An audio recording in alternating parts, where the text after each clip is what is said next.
Bill Gates, Amit Gupta, thank you both for joining us here on the program. Amit, I want to begin by asking you about Aeroseal. If you can tell us a little bit about the company and how it's changing air travel.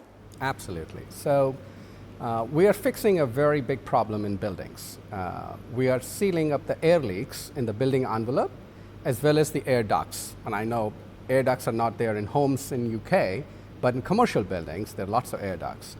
So we are fixing the leaks, right? The way we're doing it is we are pressurizing a space and then injecting a fog of sealant material, very safe material, and wherever the air goes out of the leaks, it forms the seal, and you can see an example of it. So that's how it works. Now, it's a big problem. So buildings use lots of energy, and 50% of the energy going into the buildings is used for heating and cooling the buildings, right? And 50% of that, so 50% of the heating and cooling energy is getting wasted because of these building leaks, and we are fixing that. I mean, UK homes are notoriously drafty, right? And we are trying to make a big difference by being a standard part of building homes here.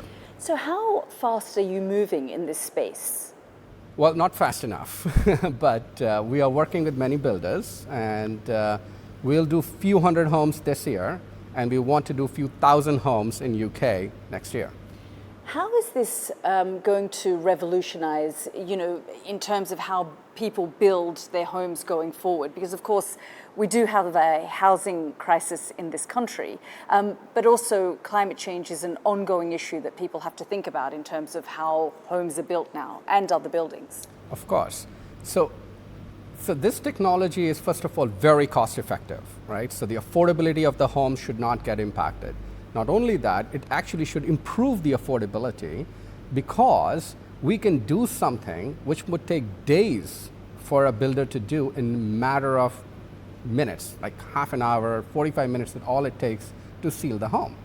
So a home which is like in UK homes, you can build a home with 5 air changes per hour or up to 8 air changes per hour, right? That's a very leaky home. We can get down to passive home level air leakage, which is 0.6 air changes per hour in a matter of couple hours. You say it's cheap. I mean, is it initially expensive to do? Well, I don't think it is expensive to do. If you take all the costs together, right? If you take the cost of how long it takes to build a home, if you're putting that manual effort into it, right? The cost of capital for, it takes 108 days now in US to build a home, right? So if you take that cost, if you right size the heating equipment because your load is now much lower, right? If you take those costs in consideration, we're cheaper. And are you working with existing homes to do that currently? We are existing homes. We are focusing on sealing air ducts in US, and we will bring this technology for existing homes for retrofit hopefully next year. Right now we are going with new homes. And I mean, so you're looking at new homes at the moment, but the developing world, for example, would want this in existing homes, and people would want to benefit from this. Absolutely. How are you planning to do that? Well, it's only a matter of priorities and how much focus and how much we can accelerate, right? So we're developing a dealer network, we're developing our own direct channel. And working with governments as well? Yes, we are. So we were part of the discussion when the IRA in US got rolled out. And we are part of incentive for the IRA, 45L, which is the incentive to build higher efficiency home in US. And we are also started to talk to government in UK. Are you starting to see the benefits of this? Absolutely. I mean, if both my sisters live here, right, then I know their homes are so drafty, right? I mean, like my older sister is a consultant and her husband is a consultant, right? And even if they feel the pressure of energy prices going up, the benefits are evident. Amit Gupta, thank you so much for your time. Thank you.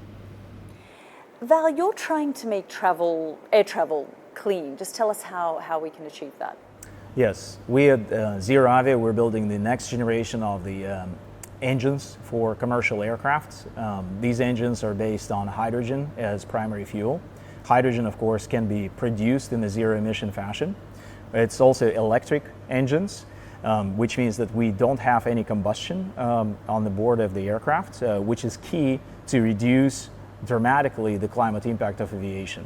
And aviation is one of the highest polluting sectors out there.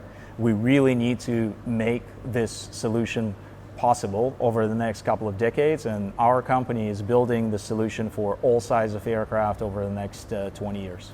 And do you think that the large companies are listening, and this is something that they're willing to adopt? Absolutely. We, as a company, so we started 7 years ago. Today we have over 2,000 engines on pre-order, over $10 billion worth of future revenues with corporate customers like United, American, British Airways, Alaska Airlines, and many, many others. So is that they're currently already working to bring down their carbon footprint by doing that? So today we have flown a number of prototypes. We're now on our 4th generation of prototypes. The engines are actually in certification right now. So they're going through the certification process with the regulators in the US and the UK. We're looking to bring the first commercial flights within the next 2 years. So initial on small aircraft with cargo and passenger operators, and then going larger and larger. Do you think that this will fundamentally change the carbon footprint of aircraft, though? Do you think it's doing enough? Yes, absolutely. So, and it's not just about carbon footprint. Of course, with green hydrogen, with zero emission hydrogen, we can drive complete abatement of the carbon effects. But it's going beyond that. There are a lot of effects on climate change from aviation that are not carbon-based. So nitrogen oxides, high temperature water vapor. The electrification approach, hydrogen electric approach, allows us to remove all of that as well. In fact, based on third-party studies, 95% or more abatement of the total climate impact is possible.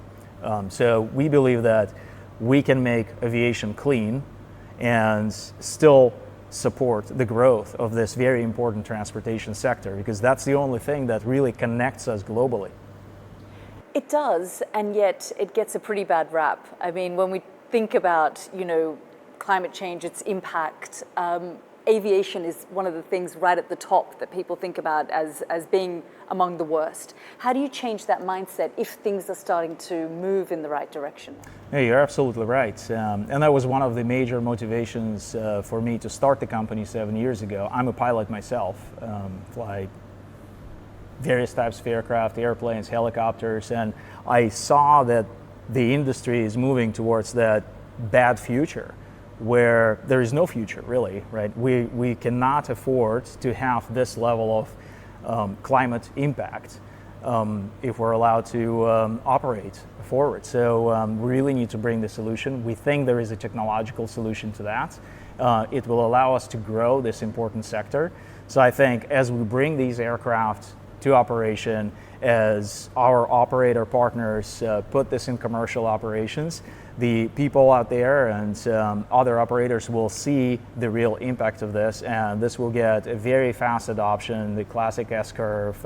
We're going to be on that trajectory very soon. With anything like this, it always costs a lot of money, and it costs a lot for a company to make that kind of transition. Are you seeing resistance as well?